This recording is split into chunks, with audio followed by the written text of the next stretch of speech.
말씀을 통해서 이 시간에는 느부갓네살이 본 인간 문명, 인공 문명이라는 말씀으로 잠시 은혜를 받기를 원합니다. 느부갓네살이 바벨론 왕입니다. 이 바벨론 왕이 이와 같이 하루는 잠을 자는데 밤새도록 이상한 꿈을 꾸었다라고 말을 하고 있습니다. 그는 이와 같이 이상한 꿈, 이때까지 꾼 꿈과는 전혀 다른 꿈을 꾸었기 때문에 잠을 잘 수가 없는 이런 상황에 이르렀습니다.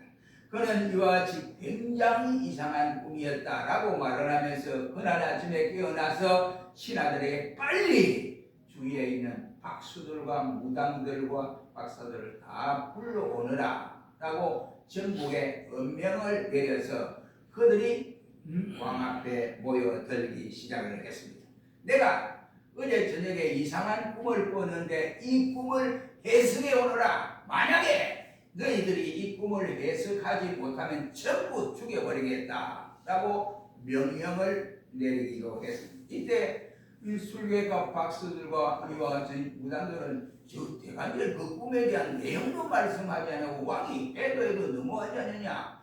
꿈의 내용을 이야기해야 우리가 뭐 해석을 하든지 어떤 방도를 취하든지 할 터인데 전혀 그런 것이 없었습니다. 그때 그들의 박수들과 무당들의 왕에게 이와 같이 하는 말이 왕이여 육체와 함께 거하지 아니하는 신들 외에는 왕 앞에 그것을 보일 자는 하나도 없습니다 라고 이렇게 말을 했습니다. 화가 잔뜩 난 이와 같은 왕은 전국에 있는 박수와 무당과 점쟁이들 다 죽여라 하고 엄명을 내리기로 했습니다. 그때에 이 문제를 해결해야 되는데 누가 해결하겠느냐 이 말이에요. 그리고 왕은 점점 그날 밤에 잔 일이 이 꿈에 그 본 일들 때문에 전혀 이 왕의 일이 손에 잡히지도 않습니다.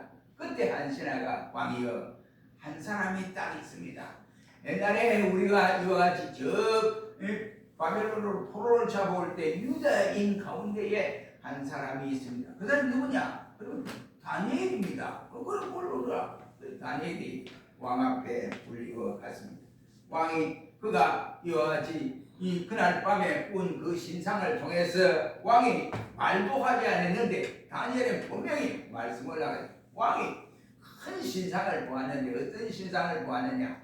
머리에는 정금이요 화성과 팔은 은이요 그리고 이와 같이 배와 넓적 다리는 노시고 그리고 발은 이와 같이 종아리는 노시고 또 발은 보니까 두 가지로 만들었는데 하나는 진흙으로 만들었고 하나는 철로 만들었습니다. 그런데 왕이 그것으로 엄청난 큰 신상 앞에 깜짝 놀라고 잠을 자지 못하는 가운데 있는데 갑자기 하얀 돌이 조그마한 돌이 나타나서 발과 발에 있는 진흙과 이와 같은 철을 부숴버리니까 엄청난 신상이 다 무너져 버리고 말았습니다. 그런데 무너져 버리면서 가루가 되는데 바람이 불어서 그것들이 다 어디로 날아갔는지 다 날아가 버리고 말았습니다. 왕이 이런 꿈을 꾸지 아니했습니까? 그러니까 느부갓네살이 깜짝 놀랍니다. 그래 바로 그거야. 내가 꾼 꿈이 그거야. 그럼 어떻게 하면 좋겠느냐 했더니 바로 다니엘이 할 말이 왕이여 당신이 꾼 이 꿈은 웬간한 꿈이 아니고 하나님이 이 지상의 역사를 이루어가는 주체인 주인공이시고 모든 인간 문명이 아무리 발달하도 모든 것을 이와 같이 잘한다고 하지만 그 모두가 하나님의 눈에 벗어나 버리면 하나님의 통치 속에서 사라져 버리고 만다고 하는 사실을 말씀을 하고 있습니다. 사실 왕이 넋을 잃고 우상을 쳐다보고 있는데 어디서 난데없는 이 하얀 돌이 나타나서 결국은 엄청난 우상을 산산이 조각나게 만들어 버렸다고 하는 사실.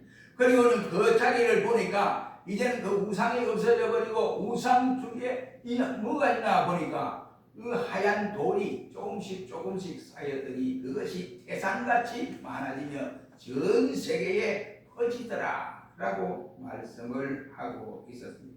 하나님의 이와 같이 통치를 의식하지 못하는 세상의 권세자들과 정복자들이 만들어 놓은 인공 문명의 단면을 느부갓네살에게 보여준 사건이라고 할 수가 있습니다. 왜 하나님이 그러면 그 열국의 나라의 왕들도 많은데 왜 느부갓네살에게만 보여줬느냐? 느부갓네살이 당시대에 가장 으뜸이 되는 나라를 제왕으로 이와 같이 다스리고 있기 때문에 이러한 일들이 일어났다라고 봅니다. 그러나 이 꿈은 인공 문명의 주역들로 하여금 역사의 주인공이 인공 문명을 만들었던 인간이 아니라 역사의 주인공은 하나님 자신인 것을 밝혀주는 내용이라고 할 수가 있습니다. 마치 바벨탑을 쌓았던 창세기에 보면 사람들이 우리가 이 바벨탑을 어디까지 쌓느냐? 하늘 꼭대기까지 쌓아놓고 우리의 힘을 많은 사람들에게 우리의 이름을 알리도록 하자 하고 오만 방자한 짓을 했습니다. 근데 하나님이 위에서 보니까 기가 잘 노리시고 그러니까 하나님이 야 우리가 이제 내려가서 지상에 내려가서 저들이 바벨탑을 쌓는데 우리 하늘 꼭대기에 쌓자 하고 이러니 우리가 저들의 말을 통하지 못하도록 언어가 소통되지 못하도록 말을 흐트러 놓자 라고 하면서 바벨탑을 무너뜨리는 이 사건이 바로 느부갓네살이 본 이와 같은 큰 우상의 모습과 비슷한 교훈을 받을 수가 있게 됩니다. 정말로 그 느부갓네살이 바라볼 때는 그 엄청난 우상이 바로 화물하기 짝이 없는 이와 같은 방대하고 큰 우상이었지만 그러나 그 꿈의 해몽은 다니엘을 통해서 물질 문명을 지탄할 뿐만 아니라 현대인들에게 엄청난 교훈을 주고 있다라고 말씀을 하고 있습니다. 오늘의 여러분 이 시대를 보십시오. 과학 만능주의가 얼마나 판을 치고 있습니까? 과학으로 모든 것을 다 할 수 있다라고 생각을 하고 있습니다. 이러한 시대에 하나님이 이 장면을 보시고 어떻게 생각하시겠느냐 이 말이에요. 그래서 오늘 이 다니엘이 나타난 이 말씀과 느부갓네살이 본 그 꿈의 큰 우상 덩어리가 우리에게 무엇을 교훈해 주고 있을까 하는 것을 이 시간 교훈받아서 어렵고 힘든 세상 가운데서 우리가 믿음으로 많이 눈을 바라볼 수 있습니다. 믿음이 없으면 그 사실을 인지할 수도 없고 깨달아질 수도 없다고 하는 사실이라 이런 말. 그리고 오늘 이 느부갓네살이 본 인공 문명의 교훈이 뭘까 하는 것입니다. 첫째는 금으로 시작하여 흙으로 끝나버린 문명이다라고 말을 할 수 있습니다. 느부갓네살 왕이 꾼 꿈의 그 신상은 바로 그 재료가 모두가 금속으로 만들어져 있었습니다.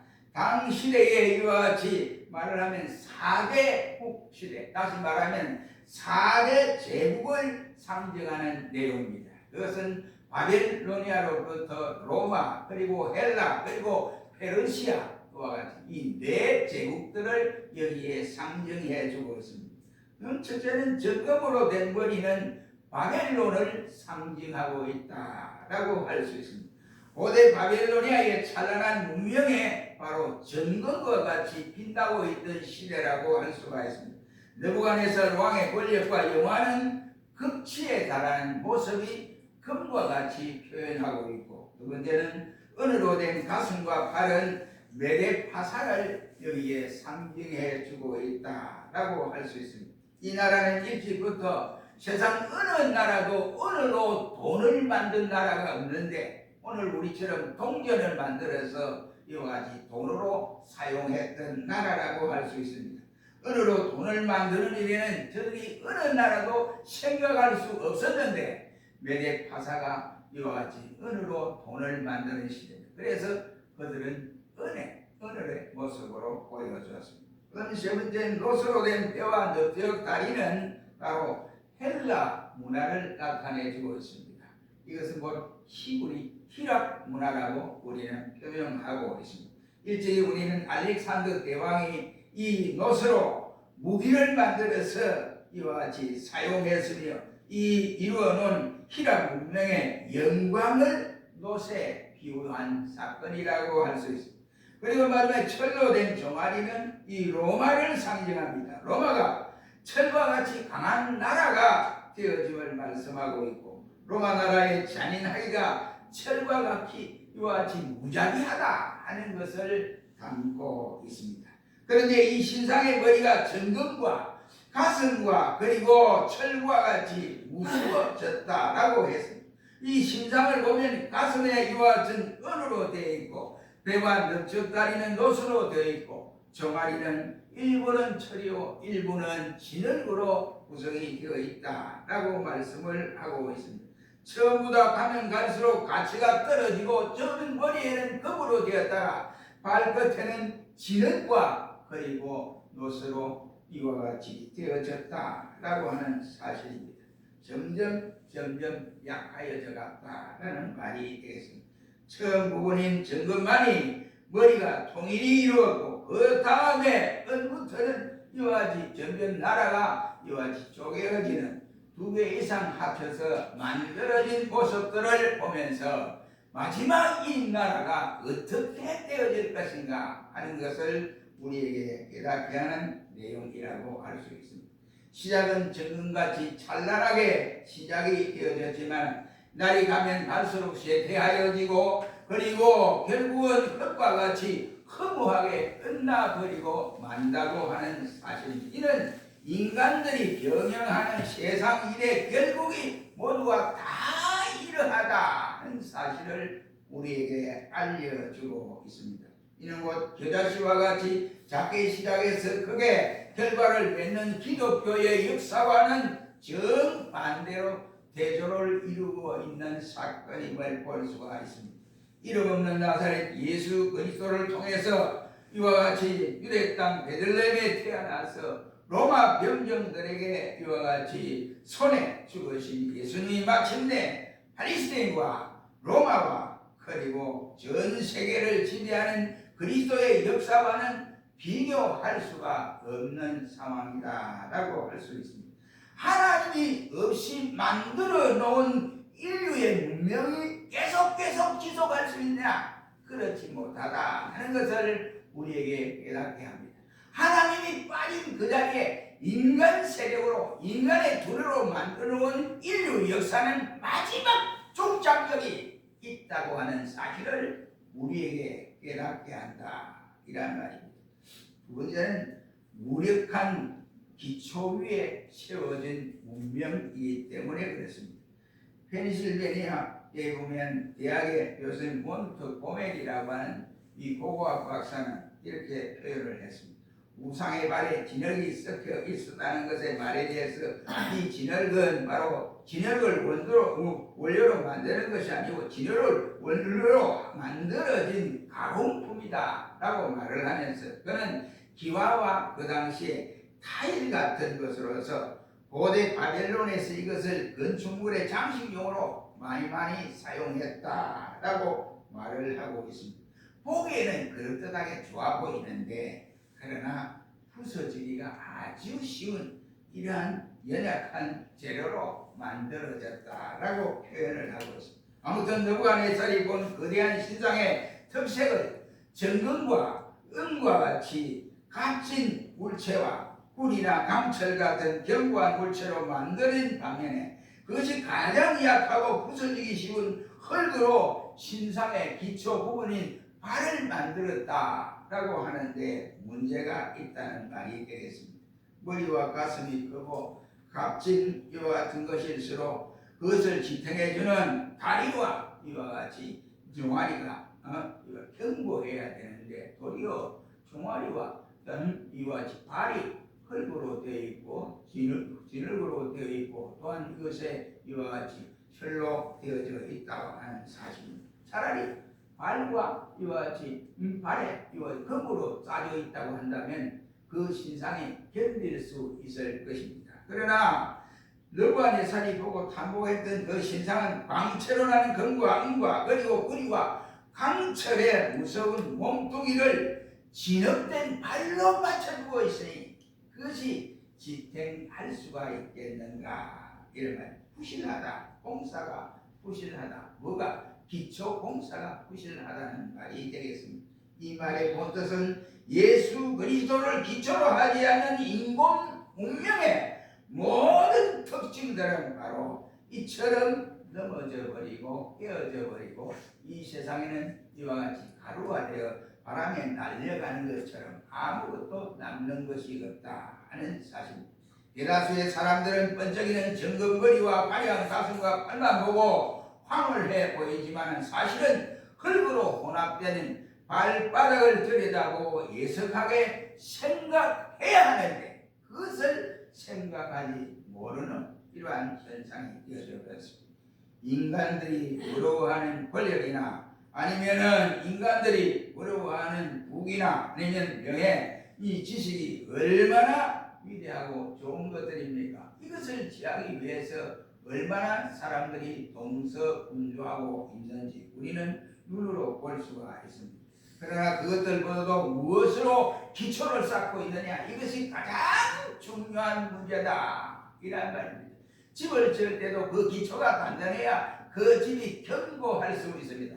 그래서 예수님의 비유의 말씀으로 모래 위에 지은 집은 비가 오고 바람이 불고 태풍이 불면 곧 쓰러져 버리고 넘어져 버리지만 반석 위에 집을 지어놓으면 어떤 경우에도 쓰러지지 않고 넘어지지 않고 견고하게 서 있는 집이 된다고 비유의 말씀을 하고 있습니다. 우리는 성경을 통해서 보게 되면 인류의 역사와 인간 문명의 기초를 놓은 것을 보면 두 가지로 생각해 볼 수 있습니다. 창세기 4장에 보면 인간의 두뇌를 개발해 각종 시부치로 날카로운 기계와 무기를 만들어낸 두발 가인이라고 하는 촉보가 나타납니다. 이 두발 가인이 그때 날카로운 쇠로 이와 같이 무기를 만들었던 사람입니다. 창세기 5장에서도 보면 오로지 하나님의 기쁨만을 구하면서 하나님과 동행하고 그 명령에 순종했던 노아의 촉보가 또한 나타나고 있습니다. 전자는 자기들의 솜씨를 의지하여 무력으로 세계를 통치하려 한 가인의 후손으로서 인본주의 문명의 발상이라고 말을 할 수가 있습니다. 창세기 11장 1절로 9절 말씀에 보면 인간의 의지와 불신앙의 기초와 인공 문명의 기술들이 보여서 거기서 하나님을 대항하고 있는 것이 곧 바벨탑 사건임을 볼 수가 있습니다. 여러분, 바벨탑이 견고하게 그냥 그대로 두었습니까? 하나님이 언어를 혼잡하게 하니까 말이 잘 통하던 사람이 말이 안 통하니까 지을 수가 없어요. 그래서 바벨탑이 다 무너져 버리고 그들이 쌓아놓았던 그 탑이 허공에 빠지고 말았습니다. 창세기 11장 10절로 32절 말씀에 보면 하나님의 뜻을 이루고자 자기의 인생을 그의 말씀에 맡기시고 살아간 아브라함의 역사를 또한 우리에게 소개해 주고 있습니다. 이와 같은 역사의 세계가 우리에게 무엇을 교훈해 주고 있느냐 하는 것입니다.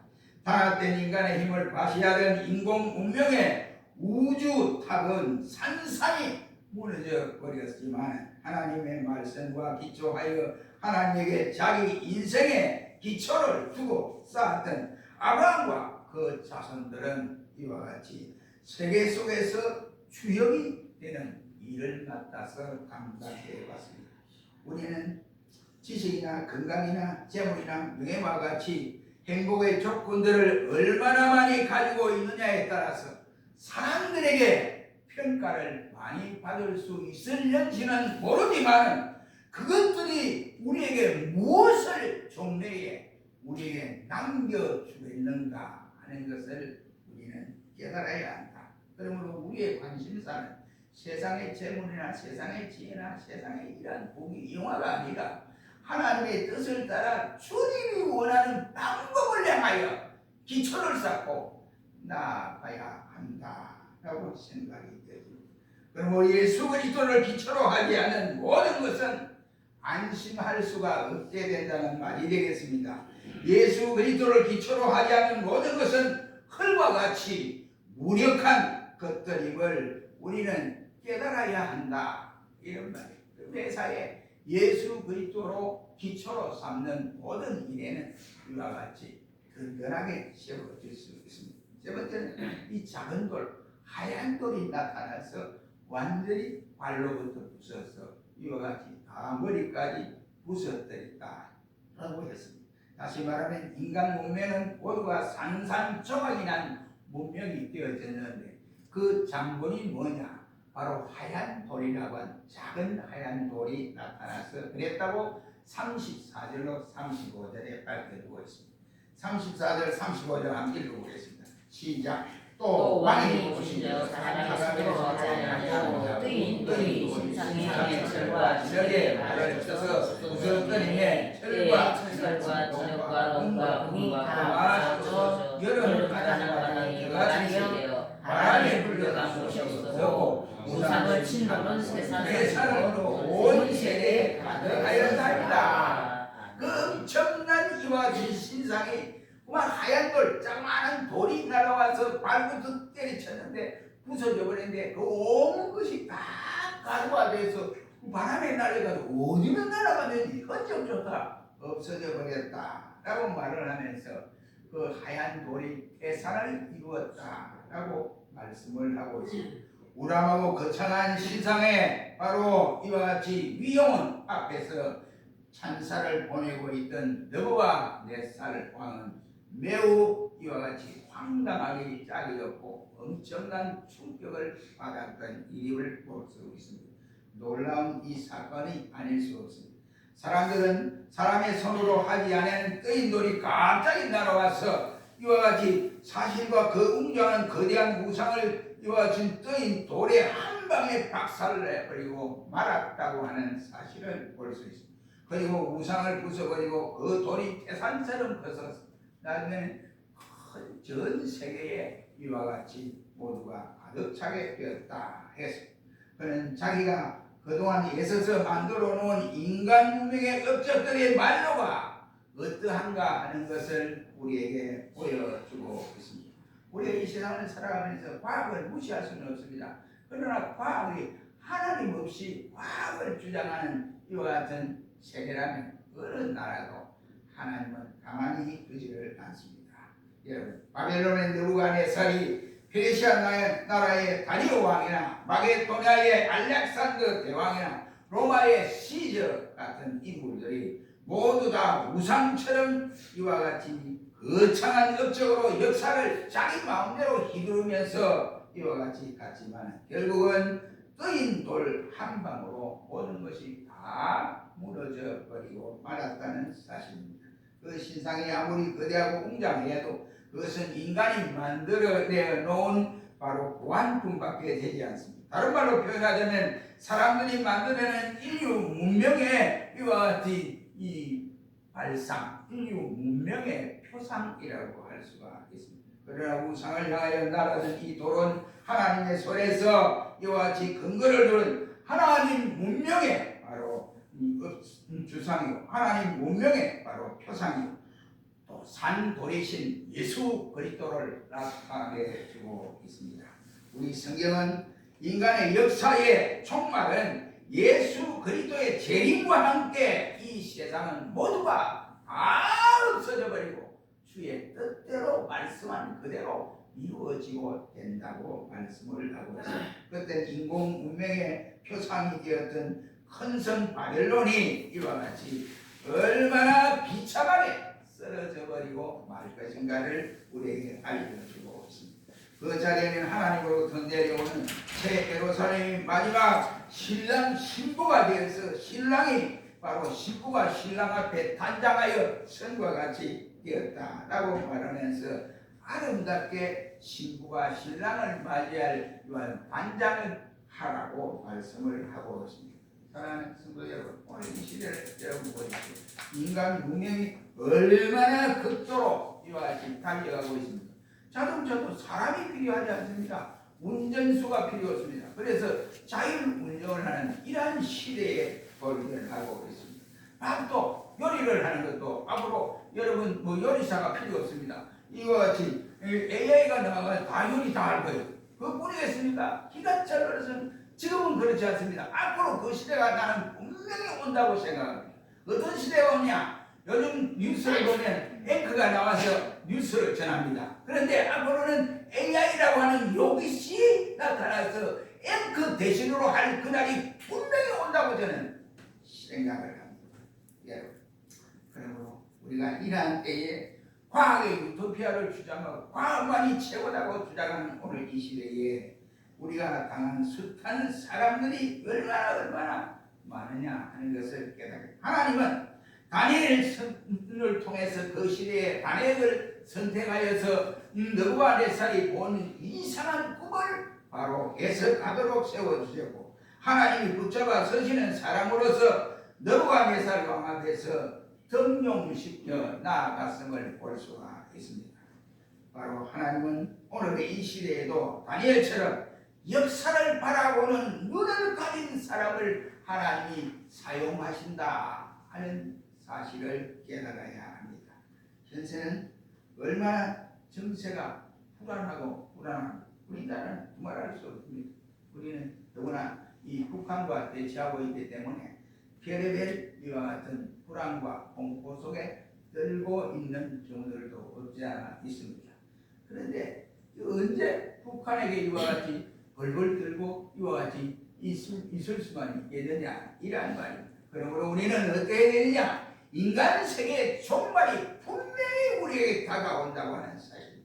그렇다고 하면 하나님 나라를 대망하는 신앙의 우리가 있어야 한다. 신앙이 퇴보될 것이 아니라 이러한 때일수록 우리는 신앙의 사람으로서 정신을 차리고 우리가 가야 할 일이 무엇인가를 바로 알아서 없어져 버릴 세상에 집착하지 말고 우리는 오직 영원하신 예수 그리스도를 바라보면서 소망을 가지는 종들이 되어 다니엘과 같이 그 시대에 쓰임받는 하나님의 사람이 되기를 주의 이름으로 축원합니다. 기도하겠습니다. 거룩하신 주님, 세상이 번창하여 지고 이와 같이